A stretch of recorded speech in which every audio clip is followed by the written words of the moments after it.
senhor deputado estadual, segundo vice-presidente dessa casa, deputado Paulo César, no exercício da presidência, senhor Daniel Augusto Goulart, secretário de Estado da Articulação Institucional, que neste ato representa o excelentíssimo senhor governador Marconi Perillo, excelentíssimo senhor Darcy Accorsi, meu amigo, meu companheiro, que nessa solenidade representa o excelentíssimo prefeito municipal de Goiânia, Paulo Garcia, senhor João Vanderlei de Ávila, representante do senador Wilder Moraes, senhor Renato Rassi, representante do senador Ciro Miranda, major André Henrique Avelar de Souza, representante do Comando Geral da Polícia Militar do Estado de Goiás, o vice-presidente da Associação dos Anistiados Políticos do Estado de Goiás, senhor Marco Antônio Della Corte, jornalista Walterli Guedes, presidente da Agência Goiana de Imprensa, cumprimento a cada um dos senhores, cumprimento também as senhoras e senhores que aqui estão presentes, toda a nossa equipe de trabalho, os nobres colegas deputados que estão aqui presentes nessa sessão, deputado Cláudio Meirelles, deputado Mauro Ruben, deputada Isaura Lemos, deputado Dr. Joaquim, que muito nos honram aqui com suas presenças nessa solenidade. Cumprimento a todos, as autoridades civis, militares, aos que nos assistem pela TV Assembleia e aos familiares e os homenageados aqui nessa noite. Cumprimento a quem veio prestigiar essa sessão solene de devolução simbólica dos mandatos dos deputados estaduais e do governador cassados durante a ditadura militar no estado de Goiás, e também a homenagear os deputados federais, senadores, prefeitos e vereadores cassados. Lembro que essa sessão solene ocorre em parceria com a Associação dos Anistiados Políticos do Estado de Goiás, a ANIGO, a quem, senhor vice-presidente, agradeço profundamente pela parceria firmada na realização dessa solenidade. Quisera Deus que na última sexta-feira, dia 29, viesse a falecer o ex-governador Mauro Borges. Mauro, um cidadão nascido na mesma cidade que eu, na cidade de Rio Verde, que, governando Goiás, colocou o Estado nos trilhos do desenvolvimento. Com ações planejadas, criou importantes órgãos como a IQEGO, a OSEGO, o CERN, CRISA, Metago, ampliou e reestruturou a CELG. Transformou o Goiás rural no Goiás urbano. Com um jeito democrático, simples, porém eficiente de governar, Mauro Borges deixa um legado de estruturas administrativas bem montadas. Com o plano MB, fortaleceu e desenvolveu todo o Estado, criando rodovias e fortalecendo a marcha para o oeste. Por ocasião da passagem de nosso ex-governador, li um comentário de um amigo, um intelectual também da cidade de Rio Verde, membro da Academia Rioverdense de Letras, o senhor Filadelfo Borges de Lima, que disse: lembro-me, no dia do seu óbito, do generaleco Meira Matos, interventor federal em Goiás, e do marechaleco Ribas Júnior, que sucedeu ao Meira em novembro de 64. Afastaram Mauro e nos impuseram esses dois nazistas. Perguntei-me, onde é que estão Meira e Ribas? Ninguém mais sabe sobre eles. Mas o Mauro, esse está na galeria da história. Mauro partiu, mas nos deixa um exemplo daquilo que se espera de quem dirige os rumos de um Estado. Reporto-me uma de suas mais célebres frases. Quem julga que pode governar o Estado alimentando ódios, ressentimentos e toda sorte de sentimentos mesquinhos, com certeza não nasceu para ser eleito, mas para ser imposto. Não será governante, mas sim um ditador. O golpe militar, senhoras e senhores, veio para calar a maioria significativa dos eleitores, que em janeiro de 1963 haviam demonstrado apoio a João Goulart no plebiscito que restaurava o presidencialismo como sistema de governo no Brasil. No entanto, o ano de 1964 se iniciava com um temor crescente entre os grupos das classes médias e das elites urbanas. O caráter, abre aspas, revolucionário, fecha aspas, das propostas de Jango soava àqueles como uma inclinação do governante aos ideários propagados pela Rússia socialista. Isso era algo temido pelos Estados Unidos da América, Fato este que, inclusive, foi retratado no filme O Dia que Durou 21 Anos, que mostra toda a movimentação do embaixador estadunidense no Brasil para que os militares tomassem o poder no país. Visão dissimulada. Na realidade, as ideias progressistas de Jango em favor de uma gigantesca parcela da população, historicamente condenada ao esquecimento pelo poder público, refletiam medo aos olhos das elites nacionais. Dispondo então de vastos recursos, essas mesmas elites convenceram as classes médias de que havia um risco iminente ao futuro da nação. Jango pretenderia instaurar uma república sindicalista, abolir a religião, confiscar as propriedades privadas, dentre outras falácias, que mais tarde justificariam a ação inescrupulosa dos líderes do golpe militar de 64. Direita volver. Ao longo das 2 décadas que se seguiram, despontaram em toda a América Latina governos militares orientados pelos Estados Unidos e alimentados pela disputa polarizada da Guerra Fria, no duelo entre Estados Unidos e União Soviética. O capitalismo fora imposto em nosso continente na forma de fuzis, ditaduras e de sangue derramado. Com o golpe, os militares assumiram o controle do Brasil após o 1º de abril. A fim de manterem a oposição sob controle, empregaram de um instrumento jurídico autoritário, que estava à margem da Constituição, os atos institucionais.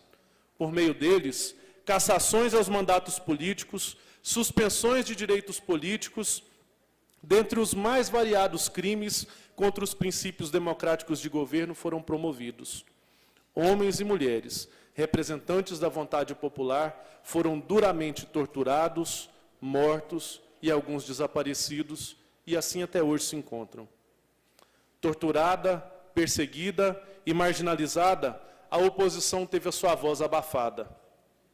Então, embora houvesse uma insatisfação generalizada da população frente às incoerências das administrações militares, a opressão e a violência continuavam combatendo os protestos e cercando aqueles que questionavam o golpe. De 1964 a 1985, vivenciamos 21 anos, que tiveram como saldo centenas de mortos, torturados, desaparecidos, exilados. Porém, somente em 89, a democracia foi sendo restabelecida no país, com o povo escolhendo o seu presidente. Quero aqui ressaltar nesse momento que o meu partido, o Partido dos Trabalhadores, na eleição de Tancredo Neves, não aderiu ao colégio eleitoral, que ocorreu naquele momento, porque o PT defendia o voto direto da população para eleger o seu representante. Hoje, passados 49 anos do fatídico episódio, um direito e uma necessidade se fazem presentes. O direito à memória e à verdade. E a necessidade de se reconhecer e se reparar um erro na história desse país. Em consideração ao direito e a necessidade de se revelar um passado sombrio da nossa história, o governo federal instituiu no ano passado a Comissão Nacional da Verdade, proposta e sancionada pela presidenta Dilma Rousseff, também sobrevivente da ditadura, que visa investigar os crimes de violação dos direitos humanos praticados por agentes de Estado entre 1946 e 1988. Aliás, faço um parêntese para destacar que nossa presidenta foi uma jovem militante, corajosa, enfrentou torturas e foi violentada, por não abrir mão da luta pela democracia e que hoje governa sem rancor e de forma republicana o nosso país. Isso é comprovado por sua aprovação popular e por seu modo de governar o nosso país. Tal como a Comissão Nacional da Verdade instalada no Brasil, outras nações latino-americanas como Argentina, Peru, Uruguai, El Salvador e Paraguai também possuem comissões com objetivos semelhantes. Na Argentina, no entanto, a comissão criada em 84 possui até mesmo valor condenatório, onde aos julgados são estabelecidas ações punitivas. Como representante da democracia e deputado estadual de Goiás, escolhido por um processo democrático, me sinto no dever, junto com aqui os meus nobres pares, de homenagear os deputados estaduais de Goiás e o governador cassados durante a ditadura militar, fazer parte da reparação de uma falha, como já disse, desse grande erro histórico. Porém, essa sessão é só uma parte das muitas reparações que a sociedade ainda deve fazer por ocasião da ditadura. Sinto-me honrado e profundamente emocionado, pois em nome do povo goiano tenho a oportunidade com os meus colegas e a responsabilidade de restituir simbolicamente os mandatos de deputados estaduais e do governador Mauro Borges, conquistados em eleições livres e democráticas e que foram cassados pelo regime ditatorial de 64. Com essa iniciativa, a Assembleia Legislativa do Estado de Goiás restabelece simbolicamente a soberania do voto popular e o Estado democrático de direito. Hoje isto faremos, devolvendo simbolicamente os mandatos dos deputados Bianor Ferreira de Lima, do MDB, em memória, recentemente falecido, Cristóvão do Espírito Santo, do PTB, Eurico Barbosa, do MDB, Francisco Maranhão Japiaçu, em memória, também do MDB, Eli Mesquita, da Arena, também em memória, Joaquim Olinto de Jesus Meireles, aqui o pai do nosso colega deputado Cláudio Meireles, do PSP, Manuel Luiz da Silva Brandão, em memória, também do MDB, Olímpio Jaime, do MDB, Sebastião Arantes, também da cidade de Rio Verde, meu conterrâneo do PSD, em memória, Valteno Cunha Barbosa, em memória, também do PSD, e também de José Porfírio de Souza, do PSB. Esse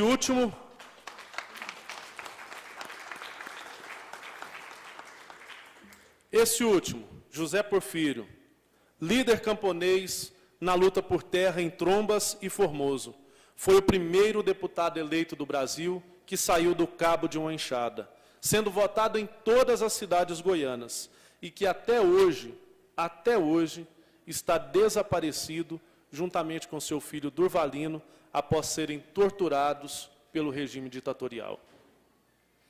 São esses os homens que foram impossibilitados de participarem das decisões que refletiriam no nosso Estado através da força e da violência, contrariando o desejo popular manifesto nas urnas.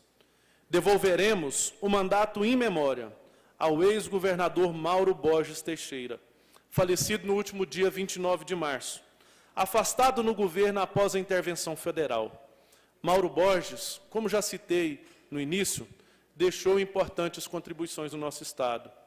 E sendo justo com a história deixada por Mauro Borges, vou me valer dos escritos da jornalista Cileide Alves sobre o ex-governador. Os políticos atuais são populares e exercem o poder sobre a maioria dos partidos e lideranças que abrigam sobre o leque de suas bases aliadas, mas correm o risco de, no futuro, não terem obra relevante do ponto de vista do Estado e de sua população para imortalizarem seus nomes na história goiana, como acaba de fazer Mauro Borges Teixeira. Quero me valer também, nesse momento, de um trecho do pronunciamento da deputada federal Luísa Erundina, de São Paulo, por ocasião da devolução simbólica aos deputados federais cassados no Congresso Nacional.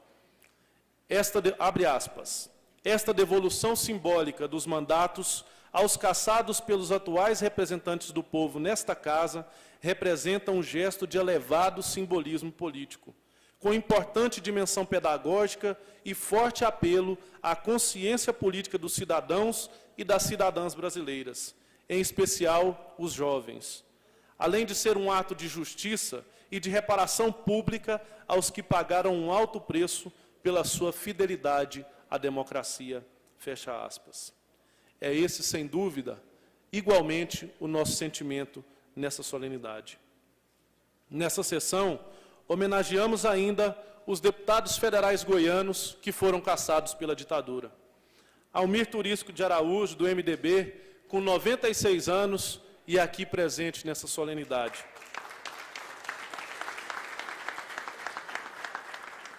Celestino Filho, do MDB, em memória.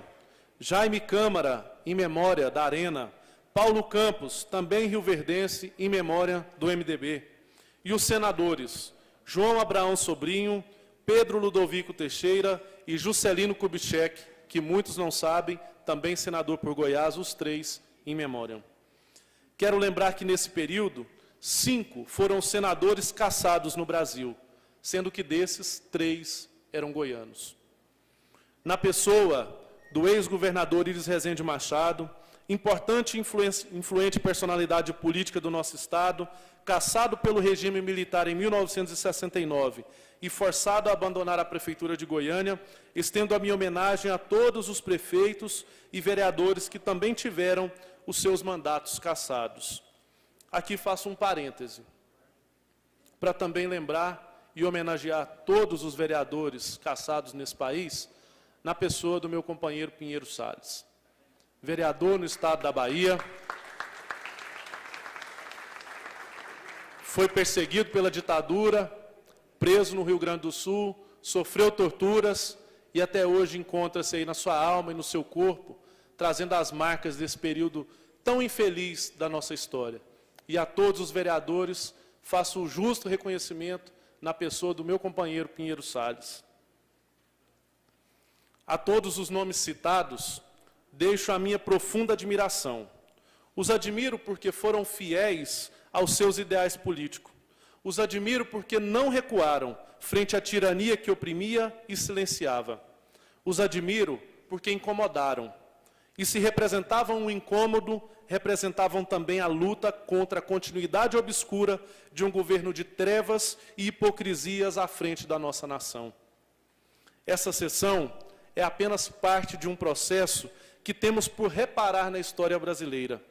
Há também jornalistas, e nesse momento presto o meu respeito e admiração ao jornalista Jarbas Marques, que foi o primeiro jornalista que foi cassado em nosso estado e brutalmente torturado, servindo de cobaia nas aulas de tortura. Faço ainda memória de centenas de mulheres e homens, cidadãos e cidadãs comprometidos e comprometidas com a liberdade e a democracia, que sofreram as atrocidades desse regime, dentro de porões, na calada da noite, e aguardam reconhecimento pelo Estado para serem indenizados. Ressalto as 15 pessoas do nosso Estado que até hoje encontram-se desaparecidas. Há pessoas que precisam, sim, ser julgadas pelas barbáries e crimes hediondos que cometeram, pois a tortura é uma ação que fere toda a nação, e não podemos ficar calados diante disso, para que não caiamos nos erros do passado. Essa é uma questão de justiça, uma dívida do Estado brasileiro, e que há de ser paga. É essa luta, senhoras e senhores, que me vejo, como parlamentar dessa Casa de Leis, obrigado a travar, no sentido de dar continuidade à plena democracia na qual nos encontramos no Brasil odierno. Para tanto, é nossa missão estarmos incansavelmente buscando ampliar a liberdade que dá espaços à livre divulgação e expressão de pensamentos, ideologias e, sobretudo, manifestações intelectuais. Senhores deputados, recebam hoje, de volta, senhor representante do ex-governador Mauro Borges, recebam hoje de volta os mandatos que foram violentamente retirados por um regime de exceção, deixando marcas que jamais serão apagadas da vida e da história do povo brasileiro. Registro o nosso respeito e gratidão pela tamanha coragem com que resistiram e enfrentaram a ditadura militar. Tenham certeza que o legado de vocês marca e marcarão as novas e futuras gerações. Saímos dessa sessão, com certeza, comprometidos com a defesa e o fortalecimento da nossa jovem democracia brasileira, e assim construirmos uma sociedade justa, pautada na garantia dos direitos de cada homem e de cada mulher.